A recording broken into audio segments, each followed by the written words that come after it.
नमस्कार दोस्तों, स्वागत है आपका MLS न्यूज हिंदी में। तो दोस्तों, जैसा कि आप जानते हैं, भारत क्वाड ग्रुप का एक मेंबर है और क्वाड ग्रुप में अभी जो देश हैं वो है जापान, अमेरिका, ऑस्ट्रेलिया और भारत। और कुछ ही दिन पहले एक वर्चुअल मीटिंग क्वाड ग्रुप की गई थी, जिसमें काफी डिस्कशन हुआ था चारों देशों के बीच में कि चाइना को आखिर कैसे रोका जाए। और दोस्तों, जापान को अमेरिका का नंबर 1 एलाइज माना जाता है। जब डोनाल्ड ट्रंप राष्ट्रपति बने थे तो वो सबसे पहले किसी राष्ट्राध्यक्ष से मिले थे, तो वो थे शिंजो आबे। और अब जब जो बाइडेन राष्ट्रपति बने हैं तो वो सबसे पहले जो आमने सामने बैठकर जिस व्यक्ति से मिले हैं वो है जापान के प्रधानमंत्री सुगाई। और ये दोस्तों एक तरह से एक बड़ी मीटिंग अचानक से की गई है और किसी को भी इसके बारे में अभी तक कुछ भी पता नहीं था। खुद जो बाइडेन ने जापान के प्रधानमंत्री को व्हाइट हाउस में आमंत्रित किया था और ये जो मीटिंग हुई है ये व्हाइट हाउस में ही की गई है। तो बात यह है कि इन दोनों देशों के बीच में आखिर किस बात को लेकर बातचीत हुई है और क्या मामला था जो डिस्कस हुआ है। तो एक तरह से देखा जाए तो आप सब लोगों का मानना होगा कि वही सिंपल दो देशों के बीच में ट्रेड डील्स कैसे ट्रेड किया जाए और दोनों देशों के बीच में ट्रेड कैसे बढ़ाया जाए, ये सब बातचीतें हुई होंगी। लेकिन इस मीटिंग में एक्चुअल में देखा जाए तो कुछ खास हुआ है, क्योंकि पिछले काफी समय से देखा जा रहा है कि क्वाड ग्रुप के जो मेंबर्स हैं उनकी एक मीटिंग नहीं हुई है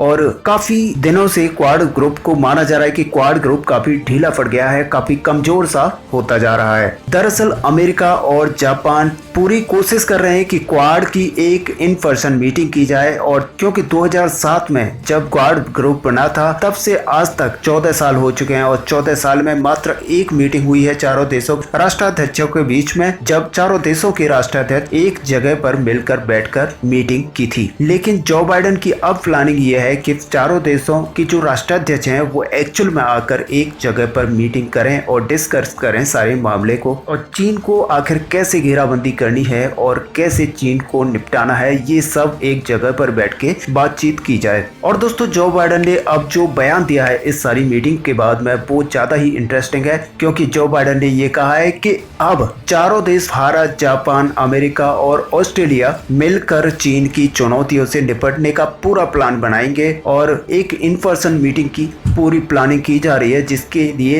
एक इन पर्सन मीटिंग की जाएगी। और अब कहा जा रहा है कि जापानी पीएम से मिलने के बाद जो बाइडेन भारतीय प्रधानमंत्री को फोन कॉल कर सकते हैं और स्कॉट मॉरिस जो ऑस्ट्रेलिया के प्रधानमंत्री हैं उनको भी कॉल कर सकते हैं, और फिर चारों नेता मिलकर कोई एक देश को सेलेक्ट करेंगे और वहां पर मीटिंग की जा सकती है। और शुरुआत में बताया जा रहा है कि ये जो मीटिंग हो सकती है वो जापान में हो सकती है, जहां पर चारों देशों के नेता मिलेंगे और बातचीत करेंगे और वहां पर एक सॉलिड प्लान तैयार किया जाएगा चीन को काउंटर करने के लिए। और सबसे बड़ी बात यह है कि अब जब चारों देश इस क्वाड को बढ़ाने के मामले पर विमर्श कर रहे हैं तो चीन बुरी तरह से बौखला गया है। और एक तरह से चीन मानता था कि क्वाड काफी कमजोर हो चुका है और क्वाड के बस की अब बात नहीं रही है कि वो चीन को काउंटर कर सके। यहाँ तक कि डोनाल्ड ट्रंप के कार्यकाल में भी क्वाड को लेकर एक भी मीटिंग नहीं हुई थी और इसी वजह से चीन मानने लगा था कि क्वाड पूरी तरह से अब खत्म होने की कगार पर है।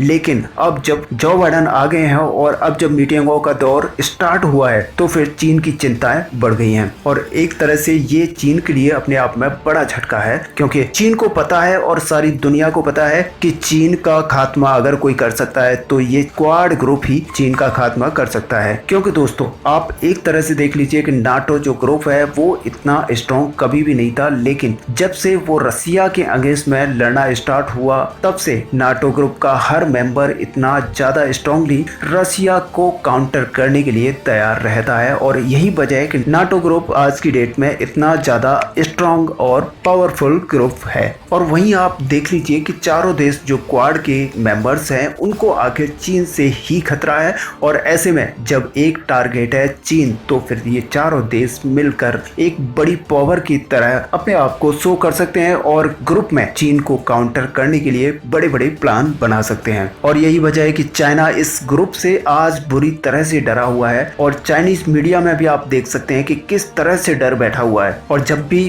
क्वाड ग्रुप के बारे में बातचीत की जाती है तो चाइना की मीडिया बुरी तरह बौखला उठती है। इसका कारण यही है कि उनके अंदर डर बैठा हुआ है। और अब आशा की जा रही है कि ये ग्रुप अपनी एक मीटिंग रखेगा और साथ ही कुछ सॉलिड प्लान निकाल कर लाएगा कि चाइना को काउंटर किया जा सके। बाकी दोस्तों, आपका क्या मानना है कि इस ग्रुप को कितना एक्टिव हो जाना चाहिए आप हमें कमेंट में लिखकर जरूर बताएं। वीडियो को लाइक और शेयर करना ना भूलें। मिलते हैं नेक्स्ट वीडियो में, तब तक के लिए जय हिंद।